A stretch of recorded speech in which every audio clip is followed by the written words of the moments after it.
Welcome everyone, my name's Dom, and in this video I want to share with you all the different things that are not so great about the Xbox Series X. You see, it's been out now for quite a while, and while there is still a long life ahead of the Xbox Series X, there's some undermining issues that are kind of driving me crazy about the console. So let's get started.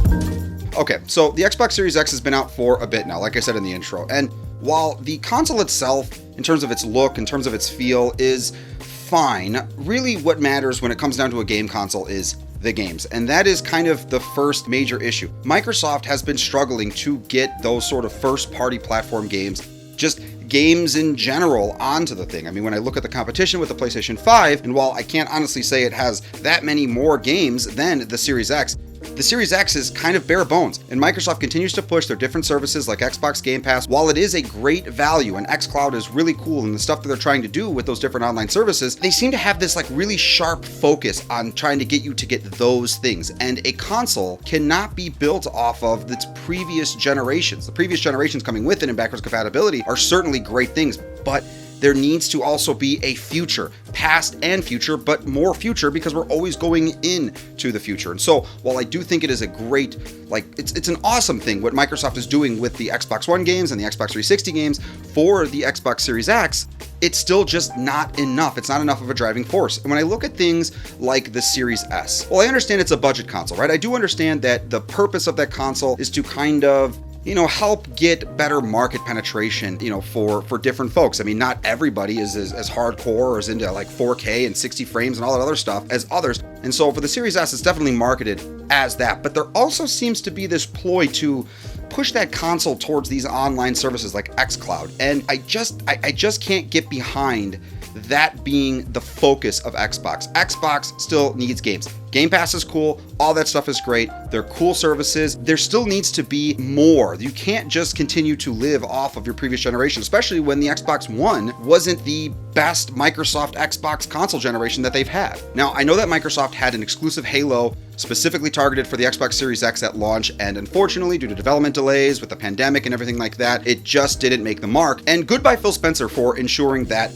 unlike CD Projekt Red and the whole Cyberpunk fiasco, that the game didn't come out as a buggy mess. I mean, I can't imagine the damage that would be done by, a Halo game for the next gen hardware coming out, not made by Bungie, like the effects that would have on the reputation of a game like Halo if it came out the way that Cyberpunk did. It was buggy, it was non-playable, it wouldn't be a good look. And there is something to be said for, delaying the game, but it's so unfortunate that was just kind of all they really had.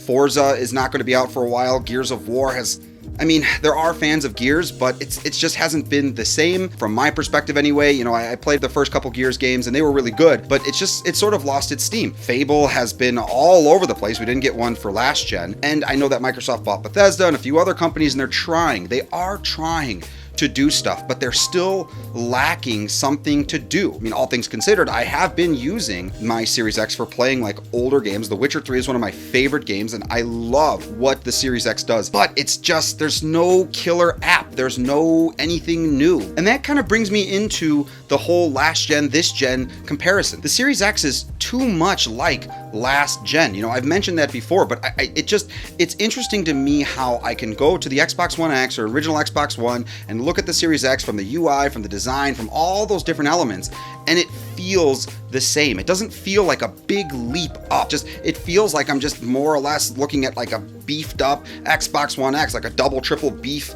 layer burrito from Taco Bell. Maybe not so much because the round corners. Look, technical topology and stuff aside, from Xboxes to burritos. Point is we go from generation to generation. Even with phones, with televisions, with anything, it is important to distinguish the difference between the different generations. And don't get me wrong, the Series X is a really sleek console. It fits easy into a lot of the different shelves that you can have. You can put it in a bookshelf. It's quiet. It's got all the good elements. Like, it's a practical console, but it doesn't feel next gen the way that the PlayStation 5 does. And I did a similar video to this one for the PlayStation 5. You can check that one out in the card over here. And I think that kind of stuff's holding it back. I mean, if people can't even tell in YouTube videos whether or not they're looking at an Xbox One UI or a Xbox Series X UI, that's a problem. People need to know what it is they're looking at. And that kind of stuff is just, it's just, when in combination with all the backwards compatibility, it feels like Microsoft just kind of believed that the Xbox One should have been better than it was, and so they're kind of like trying to prove to themselves that it is better, that the Xbox One should have been better, that it was the better option. I don't know, like, just subtracting the Kinect was not enough to make the Xbox One, be the better option, and so shedding all of those things that they did wrong with the Xbox One, would have been the better move. But in this case, it doesn't really feel like they're doing that. And further evidence of this can be seen by the controller. The Xbox Series X controller is almost identical to last gen's controller. I mean, honestly, I prefer the look of the last gen controller, and the feel was just fine. Sure, they could have tweaked some stuff, but in this regard, it's just holding on to that last gen, that last gen, I don't know, like the glory days of last gen, but there wasn't any glory days for the Xbox One. The Xbox One definitely had, a huge pickup in its steam and in its momentum and stuff like that towards the end, but it just wasn't enough. It just wasn't what it could have been. And so this was an opportunity for Microsoft to really, punch into that next gen direction. And I don't feel they're doing that so far. So, I mean, my recommendations would really be, look, release a better, improved controller. Maybe, an Elite Light controller. Like, you don't get, 4 of the little paddle things on the back of the controller, maybe just 2. Just enhance the controller up a little bit. The look is the look. The look is fine, but the UI needs an update, and it needs to stay that way. It needs to be consistent. Unlike last gen with the Xbox One, where there was always updates coming out, and every single time the UI was different. I would turn the thing on if I wasn't playing, if I was really busy with work, and I would come back maybe like a month or two to check out a game. The UI was different. It drove me crazy, and I don't understand, why it was like that. But in this regard, find a UI, stick with it, and I really think that's going to help a lot. And I know Microsoft, as far as the games are concerned, you're working on that. You really are working on that. I know you're out there buying companies and stuff like that, but something's got to give. I'm not saying rush the developers. I'm not saying put out a buggy mess, but I want to reiterate how important it is that the whole point of a game console is to play games. It can't be for Netflix and all this other stuff like that, because the TVs already have all that crap built in. There's no point in turning on this huge powerhouse of 8K, 14K, whatever freaking goodness, silent fan, heat treated, whatever vapor chamber pipe thing to just freaking watch the crap on Netflix. Basically, what it really all boils down to is let go of the Xbox One.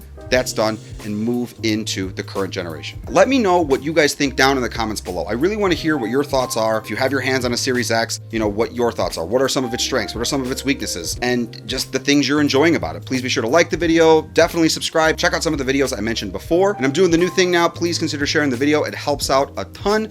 And as always, talk to you soon.